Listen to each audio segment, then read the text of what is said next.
ऋषिकेश में गंगा जी के किनारे एक संत रहा करते थे। वह जन्म से ही अंधे थे और उनका नित्य का एक नियम था कि वह शाम के समय ऊपर गगनचुंबी पहाड़ों में भ्रमण करने के लिए निकल जाते और हरि नाम का कीर्तन करते जाते।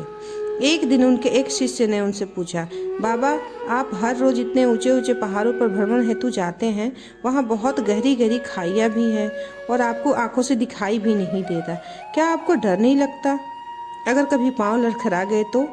बाबा ने कुछ नहीं कहा और शाम के समय शिष्य को भी साथ ले चले।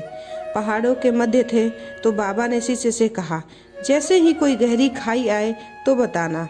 दोनों चलते रहे और जैसे ही गहरी खाई आई, शिष्य ने बताया कि बाबा, गहरी खाई आ चुकी है। बाबा ने कहा, मुझे इसमें धक्का दे दे। अब तो शिष्य इतना सुनते ही सकपका गया। उसने कहा, बाबा, मैं आपको धक्का कैसे दे सकता हूँ? मैं ऐसा हरगिज नहीं कर सकता। आप तो मेरे गुरुदेव हैं। मैं तो किसी अपने शत्रु को भी इस खाई में नहीं धकेल सकता। बाबा ने फिर कहा, मैं कहता हूँ मुझे इस खाई में धक्का दे दे। यह मेरी आज्ञा है और मेरी आज्ञा की अवहेलना करोगे तो नरकगामी होगे। शिष्य ने कहा, बाबा, मैं नरक भोग लूंगा मगर आपको हरगिज इस खाई में नहीं धकेल सकता। तब बाबा ने शिष्य से कहा, रे नादान बालक, जब तू जैसा एक साधारण प्राणी मुझे खाई में नहीं धकेल सकता तो बता, मेरे भगवान भला कैसे मुझे खाई में गिरने देंगे? उन्हें तो सिर्फ गिरे हुओं को उबारना आता है, गिरे हुओं को उठाना आता है।